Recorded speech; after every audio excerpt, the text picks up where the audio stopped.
estamos aquí con la ex procuradora anticorrupción, Catherine Ampuero, a quien le damos las buenas noches. ¿Qué tal? Noches. ¿Cómo Hola. está? ¿Qué tal? Ahora que ve de lejos todo esto, ¿no dice, así, de la camisa al B? ¿No es mejor estar fuera que estar ahí adentro? No, porque dentro de la Procuraduría, como tú eres parte de la investigación, parte del proceso, la labor de un procurador es coadyuvar la labor que hace el Ministerio Público y le solicitas al fiscal que realice o disponga la realización de una serie de actos de investigación que van a conducir justamente al esclarecimiento de los hechos, ¿no? Entonces, yo no creo, sinceramente, que exista impulso de parte de la Procuraduría actual respecto a lo que se está investigando vinculado al señor presidente Pedro Pablo Kuczynski con Odebrecht, ¿no? Ayer el presidente de la República recibió en Palacio de Gobierno al fiscal Hamilton Castro, porque los abogados de Alejandro Toledo habían pedido que el señor Pedro Pablo Kuczynski sea testigo del proceso que se le sigue a él por el tema de la interoceánica. Pero ya antes Hamilton Castro había ido a Palacio de Gobierno y usted estuvo ahí presente cuando era procuradora todavía. Sí. Uno de los primeros casos que se judicializó, es decir, que se formalizó investigación preparatoria por parte de la Fiscalía, fue la interoceánica, tramos 2 y 3, donde está investigado el señor Alejandro Toledo, ¿no? Ahora prófugo de la justicia peruana. En esta investigación, desde la Procuraduría, se solicitó al fiscal Hamilton Castro que cite al señor presidente en calidad de testigo. Y esta declaración fue llevada a cabo en marzo del año pasado, 2017. Y es allí donde, en mi calidad de procuradora, me toca formular las preguntas correspondientes en defensa de los intereses del Estado, y ahí se le pregunta al señor presidente que si en su condición de un profesional, un economista, pues no, todos sabemos que es un economista reconocido en el medio, si había brindado servicios, ¿no? Cualquier tipo de servicios profesionales a favor de Odebrecht y consorciadas. ¿Y qué dijo? No contestó, más bien se alteró con la pregunta, se ofuscó con la pregunta y no contestó. Inmediatamente su abogado, el doctor Loli, se opuso a la pregunta. Yo sustenté la utilidad y pertinencia de la misma, pero el fiscal Hamilton decidió declarar fundada la oposición de la defensa del señor presidente y la pregunta no fue contestada. Porque hoy, digamos, ya sabemos la respuesta, ¿no? Un año después ya no tenemos que hacérsela, ya la conocemos. Y ahí no quiso decirla. Y claro, el fiscal Hamilton Castro en ese momento dijo al lugar. Fundada la oposición, no va a contestar el señor presidente. Igual solicité que se deje constancia en el acta de la pregunta que había formulado y cada uno de los abogados dejamos constancia, obviamente el señor abogado del presidente dejó constancia de su oposición. Yo dejé constancia de los fundamentos que a mi criterio claro, yo he leído eso después, por eso es que a través ¿no? del Twitter en algún momento le pregunté, porque yo he leído después esto y dije, esta pregunta, claro, después hemos visto todo lo que ha pasado en este año y uno ya entiende, ¿no? Sí, claro. Y lo que en algún momento se pensaba que era un sinsentido decir que el presidente de la República estaba molesto con las procuradoras porque tenían esta ganas de investigar, pues ahora ya claro, toma cuerpo, ¿no? Y se entiende todo. Y entonces, hace un año usted le hizo esta pregunta que no quiso responder, que su abogado dijo que no, y entonces ahora ya sabemos por qué estaba tan molesto y por qué le fastidiaba y por qué de repente usted salió de ahí. Bueno, claro, porque además no solamente se le preguntó esta interrogante incómoda para el señor presidente, sino también pedimos de manera formal a la Fiscalía que iniciara una investigación al señor presidente por sus vínculos con la empresa Odebrecht, ¿verdad? Y bueno, ya sabemos cuál ha sido también el resultado del mismo. Claro, el presidente ha tenido muchas oportunidades de contarnos todo lo que estamos viendo ahora. Porque si él hubiera dicho esto desde un primer momento, de repente las cosas, en el tema de la vacancia digo, que es por lo pronto ahora lo más fuerte que él tiene, porque cuando deja ser presidente el jueves o en el 2021, las investigaciones van a continuar y entonces ahí de repente las cosas se van a complicar legalmente. Pero la vacancia políticamente eso lo tiene ahora complicado. Y si él nos hubiera contado todo esto ese día, por ejemplo, hace un año, ahora, con toda la información nueva que ha salido, uno diría, bueno, ya, pero el presidente lo ha dicho. Eso es transparente, eso quiere decir que él trabajó realmente legal y que realmente no quiso saber nada, que esa muralla era muy gruesa y que no vio nada de lo que pasaba en Westfield mientras él era funcionario. De repente podría ser, pero ¿no? no solamente tuvo la oportunidad en esa declaración realizada en marzo. También tuvo otra oportunidad en otra declaración, digamos, que se tomó con el fiscal Reinaldo Avia por el tema del gasoducto, donde también fue testigo, porque se le preguntó acerca de si había recibido de repente aportes, tenía vinculaciones con Barata. Él siempre trató de señalar pues de que a Barata lo conocía simplemente porque era parte del público y él era que iba a dictar conferencias. Pero con una persona, quien solamente lo conoces por ser parte del público en una conferencia, no vas a formar una asociación. Ellos fueron miembros del directorio de la Asociación Empresarial para el Desarrollo Rural, conformada el año 2017, claro, no solamente con Barata, sino también conjuntamente con el señor José Graña Miro Quesada y el señor Jorge Camet, ¿no? Y lo que decía era que, bueno, no necesariamente tenían que conocerse ni siquiera, que eran miembros honorables de este directorio, pero que ni se habían visto nunca en su vida. Pero bueno. Y no solamente ahí, sino, recordarás que ha tenido una serie de oportunidades cuando la prensa también le preguntaba. Es más, yo recuerdo haber dado una conferencia de prensa un 6 de marzo, y informé a la ciudadanía de que se había solicitado este pedido de investigación a la Fiscalía de la Nación. Y al día siguiente, 7 de marzo, el señor presidente contesta, dice: no lo voy a comentar más, yo no he recibido dinero, nada de Odebrecht, estoy totalmente tranquilo. Un 27 de octubre remite un oficio a la Comisión Lavajato, que dice textual: puedo afirmar que no he tenido relación profesional ni comercial con las constructoras brasileñas, ni con sus consorciadas peruanas que públicamente vienen siendo investigadas en la Comisión Lavajato. 14 de noviembre de 2017, en su cuenta de Twitter: yo nunca he recibido aporte alguno de Odebrecht para mis campañas electorales 2011-2016, tampoco he tenido vínculo profesional. 15 de noviembre, con relación a lo que declaró Marcelo Odebrecht, que dijo: falsa la afirmación que hace Marcelo Odebrecht y que no fue contratado como consultor financiero de dicha empresa, ¿no? Luego que dejar el cargo de ministro de Economía. El 9 de diciembre del 2017, en una entrevista en RPP, ya reconoce que ha brindado servicios de asesoría, pero solamente para H2 Olmos. Se olvida de Trasvase Olmos, se olvida de IRSA o Interoceánica Tramo 2 y 3, se olvida de la Interoceánica Norte, se olvida de Chavimochic, se olvida de la empresa del gas. O sea, en verdad es como para llorar, pero uno dice: ¿cómo puede ser que tantas veces han mentido sobre eso? Por supuesto.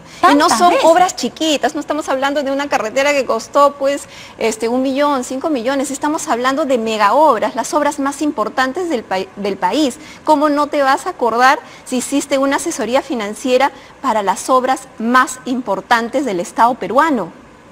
Por favor, eso es evidente que uno lo tiene en la memoria, y que lo hizo a través de sus empresas, Westfield Capital, empresa unipersonal, y otras la hizo a través de la empresa First Capital, de su socio y amigo Gerardo Sepúlveda, y que al final todo este dinero se iba también a sus cuentas personales y a pagar sus créditos y préstamos personales, ¿no?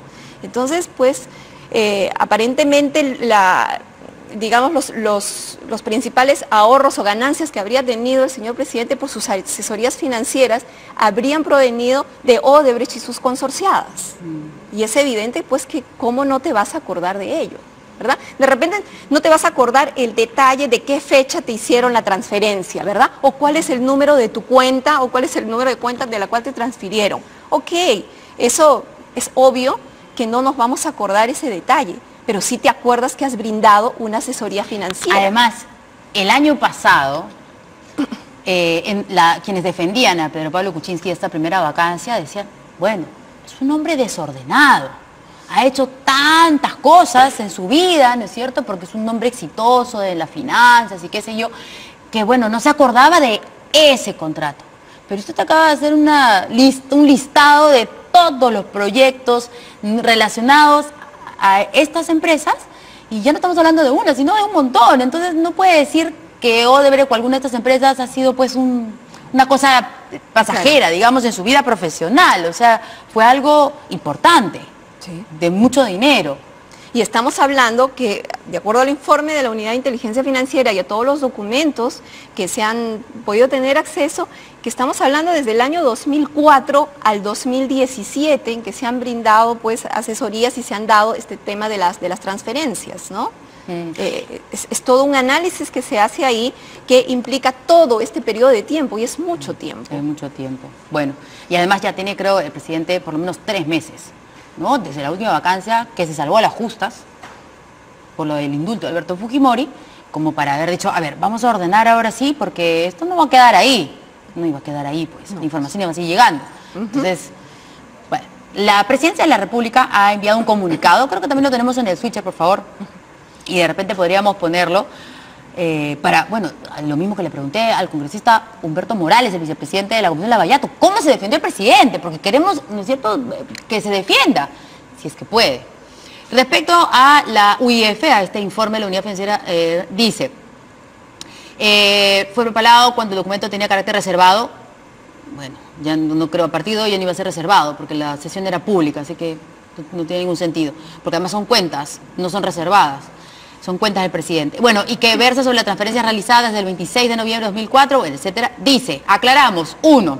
Las transferencias de empresas Odebrecht First Capital, de Odebrecht a First Capital por casi 5 millones, no tienen ninguna vinculación al presidente Kuczynski. El mandatario no forma parte de dicha empresa. El accionariado de First Capital está conformado por Gerardo Sepúlveda, Elizabeth Karen, Sepúlveda Hermanos, Compañía e Isidora, Antonio y Gerardo Andrés Sepúlveda. O sea, la familia Sepúlveda.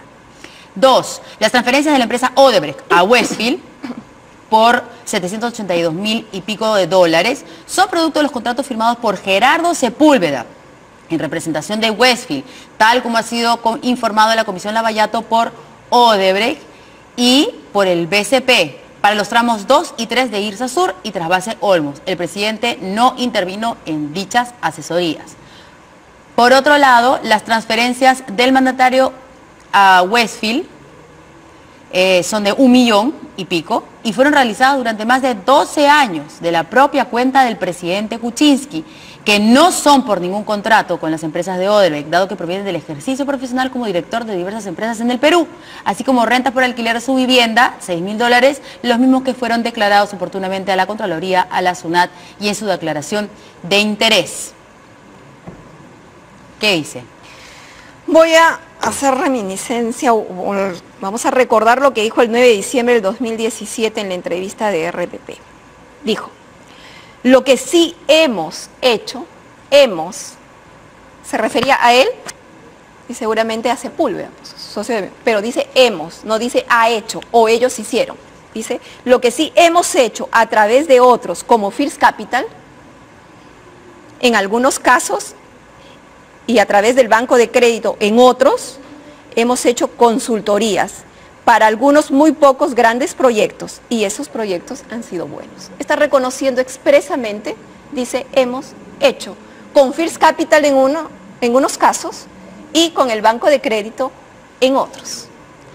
De acuerdo al informe también de la Unidad de Inteligencia Financiera, y se ve ahí de que el señor presidente recibe dinero de la empresa First Capital. Hay un recibo por honorarios que el señor presidente emite a favor de First Capital y First Capital. Por Olmos. Exactamente, por $690.000. Sí. ¿Verdad? ¿Y de dónde proviene este dinero? Sí. Son pagos que hace Odebrecht a First Capital.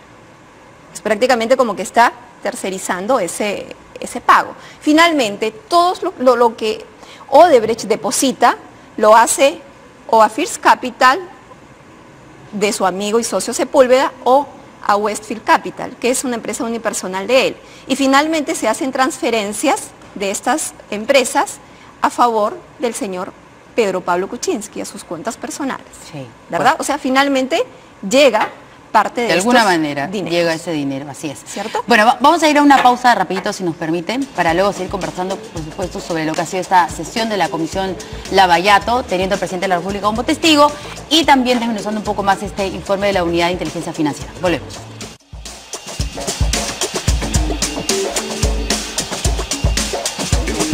Bueno, ya nos acompaña aquí en la mesa César Campos. Colega, ¿cómo estás? Muy buenas noches. ¿Cómo estás, Verónica? Doctora Ampuero, ¿cómo estás? Estabas en el matrimonio, tú también. No, me hubiera encantado, pero no pertenezco a la gentita. ¿No? ¿Al jet set limeño? No. No, eso es muy top. Muy top, demasiado. Muy top. Nosotros demasiado ahí en el del Juanito nomás. No pasamos. Muy bien.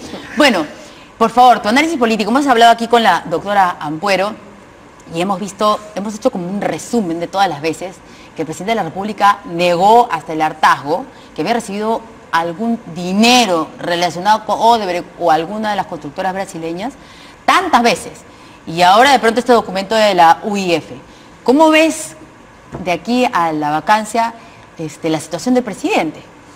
Hay dos aspectos. Uno es la involución argumental, ¿no? Porque en verdad, desde que se empezó con estos casos y a descubrirse desde la existencia de Westfield Capital, que nadie la sabía, ciencia cierta, y la relación con First Capital, que era en todo caso la titular de las operaciones que había realizado Gerardo Sepúlveda y con la cual estaba vinculado desde su origen también Pedro Pablo Kuczynski, se habló de la desprolijidad del presidente. Ese es el concepto que más manejó incluso el oficialismo. Y dijo, no, en todo caso ya atribuyámosle a PPK desordenado, un ¿no? desorden. Desordenado. Ahora no, ahora es simplemente negar las evidencias que cada vez son más claras de transferencias concretas que se han hecho por servicios y favores, obviamente que comprometen a decisiones de Estado, como ya se había advertido ya desde hace mucho tiempo. Lo que pasa es que faltaban mayores elementos. Esa es la primera parte. Ahora yo la segunda parte sigo pensando que se están acumulando, en todo caso, fundamentos de derecho como para la apertura de un proceso judicial que se va a tener que dar en algún momento para el presidente Kuczynski. Yo no sé si esto tenga pues el peso, la validez para el juicio político. Federico Salazar, como todos sabemos, hace 2 semanas escribió un magnífico artículo donde él decía, no nos fijemos en los hechos, fijémonos en las palabras y en la manera como el presidente está desvalorizando su propia argumentación, ¿no es cierto?, que se alejan de los hechos para calificar la incapacidad moral. Pero ojalá el Congreso en su momento hubiera determinado los parámetros, los límites para conceptualizar la incapacidad moral. Oh, yo dije eso en el Twitter el año pasado, luego casi que te pasó. comen viva, claro. ¿Tú viste? Sí, sí, porque claro. dije, por favor, o sea, de que está en la Constitución, está en la Constitución. Exactamente, no de se que puede eso negar. así, como que está en la nebulosa, lo está, por favor. Entonces, después de esto, Y terminó el el área de la debate, institucionalidad, exacto. debemos regular esto, porque si no va a generar... Ay, pensaban que era Es como en tu otro caso, no sé si lo has tocado, lo de también la cuestión de confianza que ha introducido Mauricio Mulder como parte de la resolución que ya se emitió y que ahora han presentado una acción de inconstitucionalidad, porque el tema también en su momento se dijo, yo recuerdo cuando Mulder dijo, perdonen, aquí se está repitiendo varios ministros que están volviendo a aparecer en el gabinete de Mercedes Arauz cuando ya estaban en el gabinete y la Constitución claramente dice, artículo 133, crisis total del gabinete, crisis total. No se reguló. Ahora, ¿se ha podido regular de alguna manera mejor? Claro que sí, me parece que es válida la acción de inconstitucionalidad. No puede el reglamento del Congreso determinar cuáles son las atribuciones del presidente. Creo que como jurista Katherine Ampuero, todos estamos de acuerdo. Pero el hecho es que se deja pues en el tintero, en el aire, y el Congreso efectivamente, a mi juicio, dejó también en el tintero calificar mucho mejor el tema de la incapacidad moral. Estos son argumentos jurídicos, es contundente, como para que mañana, si fuera posible, si la Constitución lo admitiera, se le abriera un proceso judicial al presidente Kuczynski. Ahora, quienes están en contra de la vacancia dicen que, bueno, por mentir, o sea, nos quedamos sin políticos. Exactamente. ¿No? Podríamos vacar a todos los políticos, pero no podemos vacar a los congresistas, pues, ni siquiera pueden renunciar. Entonces, eso no es posible, no hay cómo jurídicamente, legalmente hacerlo. En el caso del presidente, bueno, sí hay un artículo de la Constitución que por lo menos es debatible, pero está. Sí. Y existe un procedimiento también que está ahí. Y está, No, así es. A algunos les parecerá el tiempo muy corto, pero está. Y el reglamento ya establece los plazos, ¿no? Y ahora han sido mucho más largos. O sea, esta moción se está ventilando desde hace semanas, ¿cierto? Y ahora, no sé, las cosas creo que han cambiado luego de este informe de la Unidad de Inteligencia Financiera, ¿no es cierto? Creo que va a haber un antes y un después. Esto genera una cohesión, digamos, mayor dentro del grupo que ha tomado la iniciativa de presentar la vacancia. De hecho, porque tú bien dices, hace semanas, Verónica, se presenta la iniciativa por parte de Nuevo Perú y el Frente Amplio, a la cual no se adhieren ni Fuerza Popular, ni el APRA, ni otros partidos, considerando primero el doble rasero de Nuevo Perú, ¿no? Que abandonó de una manera realmente inaudita el 21 de diciembre del año pasado la sala cuando se estaba debatiendo la oportunidad de la primera vacancia o el primer pedido de vacancia. Y en segundo lugar porque incorporaban el tema del indulto a Fujimori como uno de los fundamentos, que obviamente Fuerza Popular no lo iba a suscribir, ni tampoco el sector menos de Kenji Fujimori ni nadie. Entonces, en esta rara alianza que han hecho también y Mejunje dentro de la oposición... Un Frankenstein. ¿No? Un Frankenstein real, donde ojalá mañana no salgan con los principios. Yo nunca me voy a ir ni a la esquina con el aprofujimorismo, ¿no? O que al revés digan, yo ni a la esquina con los zurdos, con la izquierda comunista, ¿no? Que realmente son despreciables. No, política todo. Porque ya que tú hablas de mentiras, bueno, las mentiras van y vienen en el Congreso por todos lados y la forma de protegerse. Yo creo que al final el debate... de la vacancia va a tomar en cuenta estos elementos, pero te repito y lo vuelvo a poner sobre la mesa, si será toda la carga en materia penal que yo creo que existe ya para imputarle al presidente, la suficiente como para poder proceder a la vacancia, que es un juicio político, es un juicio político. Convencerá a otras personas cuál es el cubileteo que existe además debajo de toda esta negociación. Ya sabemos que se habla de 5 más que podrían pasar a oponerse a la vacancia dentro de Fuerza Popular, y también de situaciones difíciles como la que está pasando el APRA, ¿no? En donde ha habido un desconocimiento por parte del Jurado Nacional de Elecciones a sus autoridades. Casi todas las bancadas, menos Frente Amplio y Nuevo Perú, que ya se partieron hace mucho tiempo, todas las bancadas se han quebrado por este tema de la vacancia, porque ahora vemos en Alianza para el Progreso que ya no solamente eran 2, sino que ahora son 5. Los que dijeron sí, debemos votar a favor de que se debata, y encabezado por el señor Villanueva, que hasta la semana pasada le dio el rostro de esta moción. Esta semana como que ha pasado, ¿no?, a un perfil más bajo, no sé por qué, cuál es la estrategia, qué estarán conversando con Acuña también, ¿no es cierto?, en qué negociaciones políticas, ¿no?, obviamente andarán, pero ha pasado eso en el APRA, Alianza para el Progreso, Fuerza Popular, y bueno, está por verse Acción Popular también, ¿no? Porque hemos conversado con algunos de los congresistas de Acción Popular y no están muy de acuerdo con vacar al presidente de la República, no están muy de acuerdo con cómo la señora Bartra ha llevado la comisión Lavallato, pero el señor Víctor Andrés García Belaúnde sí, pues. Él dice que mucha información, está totalmente de acuerdo.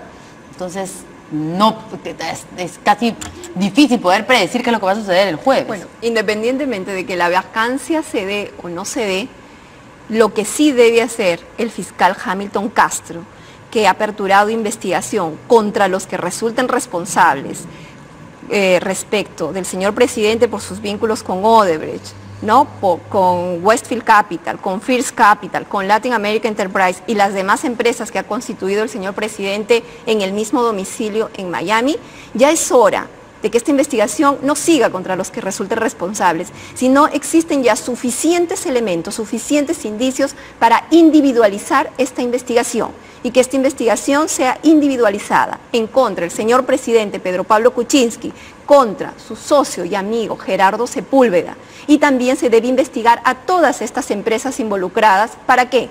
Para que se pueda levantar el secreto bancario, la reserva tributaria, la reserva bursátil, vía cooperación judicial internacional, pedir la información desde Estados Unidos, porque todas estas empresas están constituidas en Estados Unidos del señor presidente, y también vía cooperación judicial internacional, información de la empresa First Capital. Necesitamos saber todo lo que ha cobrado el señor presidente a través de Westfield Capital, a través de First Capital, a través de Latin American, ¿no? Necesitamos saber dónde ha pagado impuestos, porque el recibo por honorarios, por ejemplo, ahí, que firma por H2 Olmos por $610.000 a First Capital, en retenciones que corresponde a la SUNAT, aparece en blanco. O sea, ¿dónde pagó impuestos? ¿En Chile? ¿En Perú? ¿En Estados Unidos? ¿Dónde? Por todo lo que ha recibido de Odebrecht y sus consorciadas a través de sus empresas.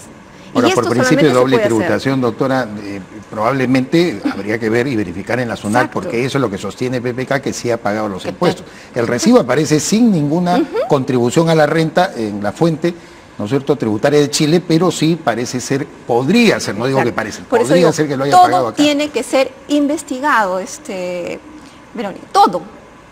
¿no? Todas las personas que resulten involucradas, y para eso es muy importante que ya en esta investigación se individualice quiénes son los investigados para poder pedir este tipo de medidas limitativas de derecho que son fundamentales en investigaciones tanto de corrupción como de lavado de activos. ¿Y cuál es la frontera que establece la Constitución para que un presidente no pueda ser investigado ni condenado cuando está en ejercicio de su mandato? Lo que pasa es que la Constitución no habla de investigado. La Constitución habla textualmente de acusado. Y los penalistas sabemos que la condición de investigado jurídicamente es distinta a la condición de acusado. Acusado ya es después de que ha culminado una investigación preliminar, que es en la que está en este momento, digamos, la investigación al señor presidente y sus vínculos con Odebrecht, cuando ya ha culminado esta investigación preliminar, incluso cuando ya ha terminado una investigación preparatoria, y ahí el fiscal toma la decisión de acusar para ir a un juicio oral, o de lo contrario, pues ya archiva el caso respecto de él, ¿no? Lo sobresee respecto de él. No se le puede acusar durante el resto pero investigar ya podemos investigar. ¿Y sabes la consecuencia jurídica? Lo que propone la doctora es acumular las simplemente evidencias para la acusación. Claro, es que de repente no podría ser a partir del 23. O sea, podría ser eso a partir del viernes 23 o a partir del 2021. Lo importante que es iniciar una investigación preliminar de acuerdo a nuestro Código Procesal Penal, que ya no continúa el plazo de prescripción de la acción penal. Nos aseguramos que los delitos no prescriban, porque como el aquí amigo Toledo estaríamos hablando de la presunta comisión de delitos de tráfico de influencias, delito de colusión, delito de lavado de activos, exactamente los delitos que actualmente están siendo imputados o les están investigando al señor Alejandro Toledo. Y en algunos de esos casos se ha ampliado el plazo de prescripción o se han determinado que son imprescriptibles. Pero si es que no se apertura una investigación preliminar, el plazo de prescripción sigue corriendo. Con mayor razón se va a defender el presidente panza arriba, ¿no? De todas maneras, su expresión ahora cobra para mí sentido político, porque es lo que él quiere llegar, lo que tú también estás insinuando, Verónica. ¿Qué pasa al día siguiente de la vacancia en la que ya no tendría las prerrogativas de un presidente, ¿no es cierto?, para poder ser acusado como cualquier ciudadano común? Él quiere mantener los privilegios correspondientes a la jefatura del Estado para que no se le pueda acusar. Eso es lo más claro, y ahí podría ser sujeto de cualquier tipo de medida limitativa de derechos. Claro. ¿No? A mí lo que finalmente, Verónica, me llama siempre la atención, me preocupa, es lo que mencionamos la vez pasada. En el ajedrez político regional está la proximidad de la Cumbre de las Américas, donde el señor Evo Morales ha dicho hace 2 días, 48 horas, que está firmando un documento para seguir presionando al gobierno peruano y recibir a Nicolás Maduro. Y Nicolás Maduro está dispuesto a venir acá y hacer su show y todo, ¿no? La inquietud que yo tengo, y lo he manifestado, es respecto a cómo le quitas la alfombra en este momento al presidente Kuczynski, que ha liderado el Grupo de Lima, es decir, 11 países de la región, que se ha enfrentado. Hay quienes dicen que lo relativizan, no importa ya que sea Vizcarra el que lo encarne, pero yo tengo la sensación que Maduro se burlaría tremendamente de no solamente PPK, sino de país, ¿no? Eso me parece terrible. Tenemos que despedir el programa, no sin antes informar que el fiscal José Domingo Pérez ha solicitado el impedimento de salida del país para Jaime Yoshiyama, Augusto Bedoya y Ricardo Briceño, y que mañana, sábado, a las 10 de la mañana, el popular juez Concepción Carguancho va a decidir si otorga o no el impedimento de salida del país para Yoshiyama, Bedoya y Briceño. Así que, colegas, vamos a trabajar el fin de semana. Y así nos despedimos. Muchas gracias por haber estado con nosotros. Gracias, Verónica. Nos vemos el lunes.